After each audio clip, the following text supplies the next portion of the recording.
Estamos iniciando mais um estudo do livro O Evangelho segundo o Espiritismo, capítulo 8, Bem-aventurados os que têm o coração puro, no item Simplicidade e Pureza de Coração. Olá, sejam todos muito bem-vindos ao nosso estudo de hoje, e nesse vídeo vamos mergulhar nas reflexões do capítulo 8 de O Evangelho segundo o Espiritismo, que traz uma das máximas mais sublimes de Jesus: bem-aventurados os que têm puro coração, porquanto verão a Deus.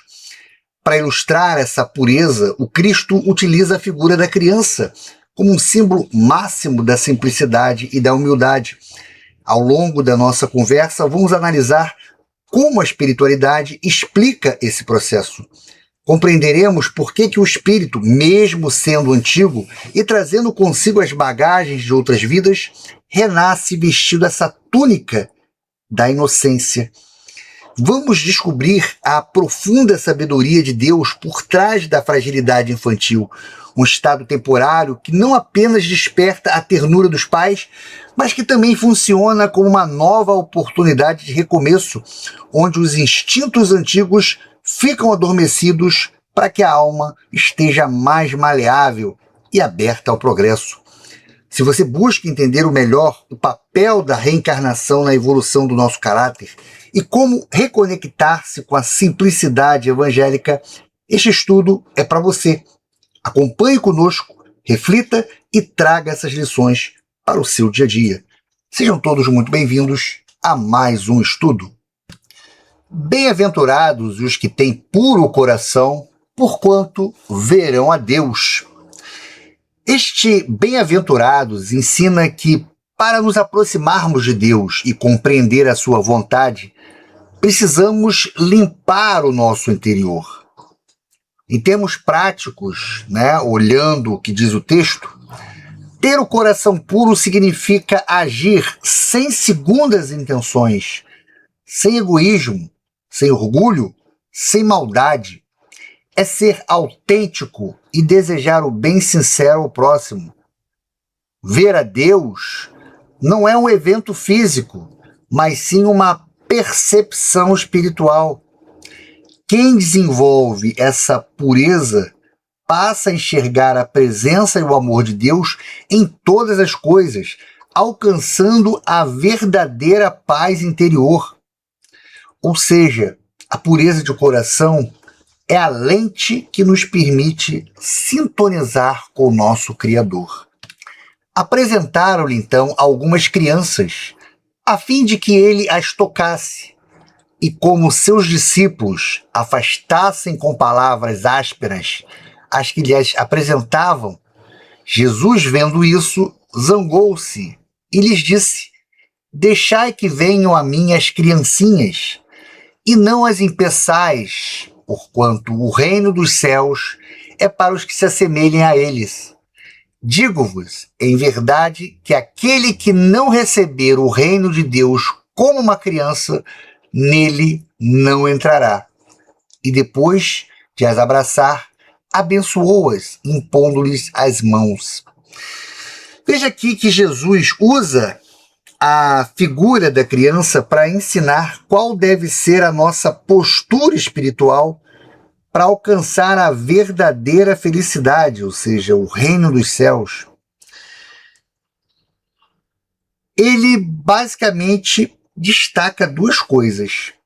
Primeiro, a simplicidade e o desapego. E como?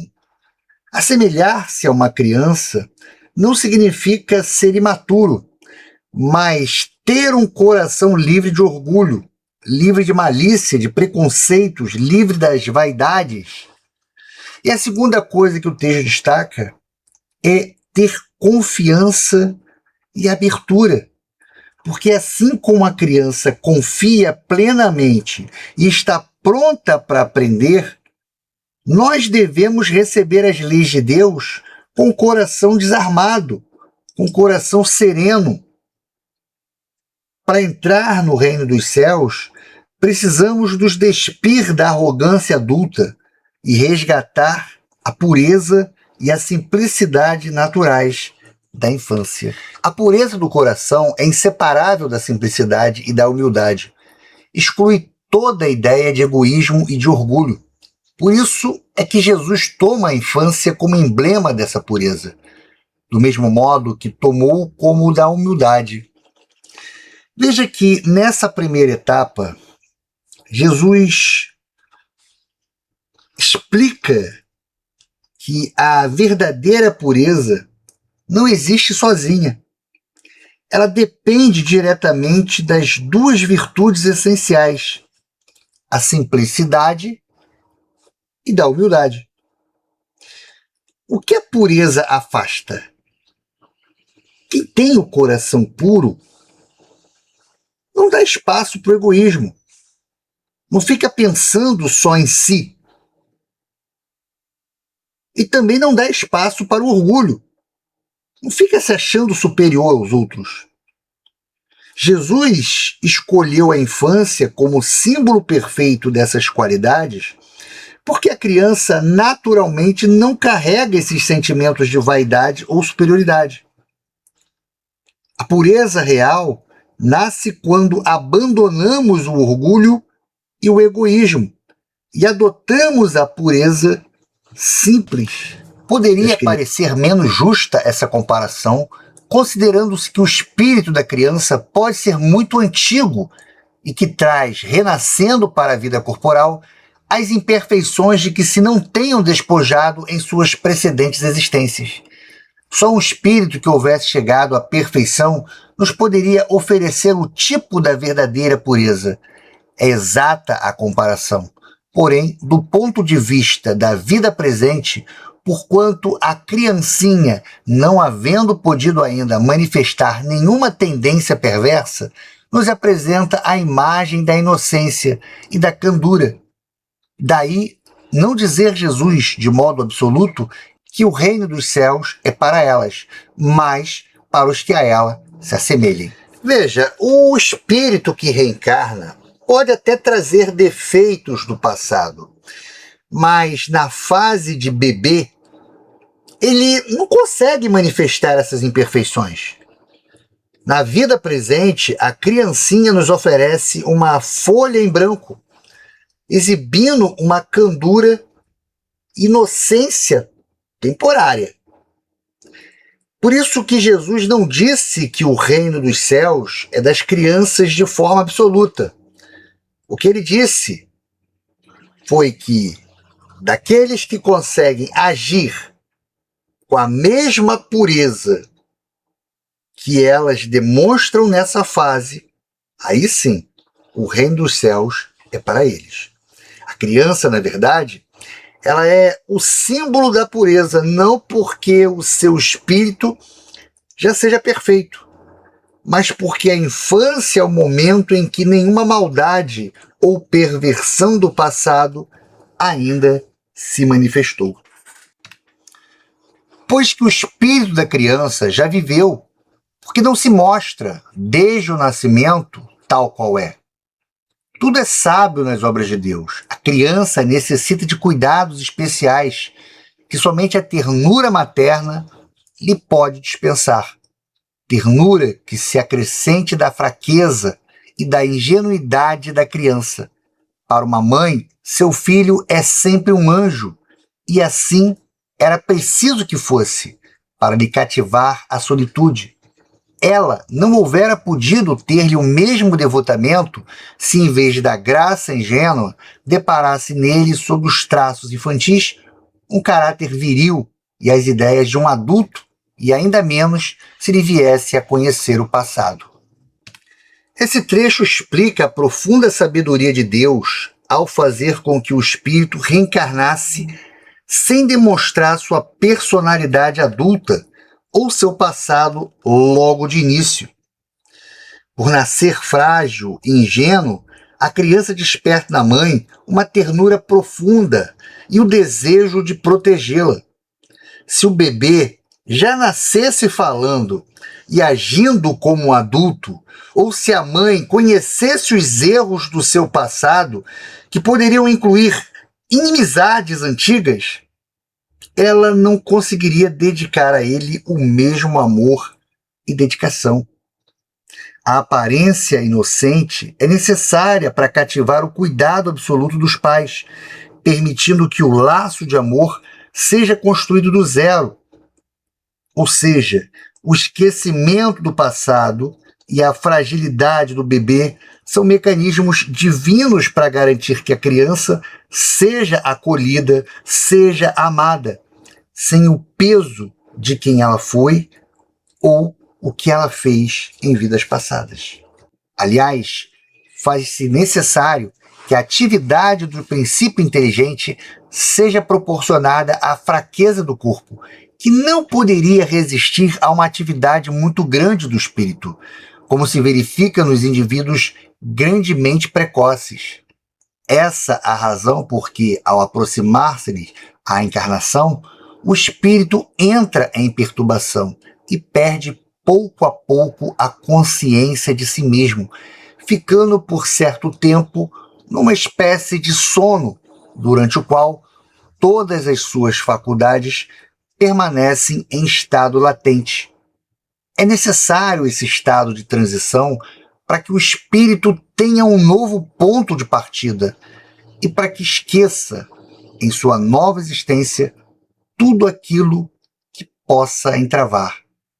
Sobre ele, no entanto, reage o passado, renasce para a vida maior, mais forte, moral e intelectualmente, sustentado e secundado pela intuição que conserva da experiência adquirida. Aqui no trecho, ele detalha o processo biológico e espiritual da reencarnação, mostrando como a mente do espírito se adapta ao corpo frágil do bebê. O cérebro de um bebê não aguentaria toda a carga de memória e a capacidade total de um espírito adulto. Por isso, a atividade da mente diminui para acompanhar a fraqueza do corpo. Antes de reencarnar, o espírito ele entra num estágio de perturbação e dorme. Suas faculdades ficam guardadas num estado latente, está ali, mas ela não se manifesta durante a infância.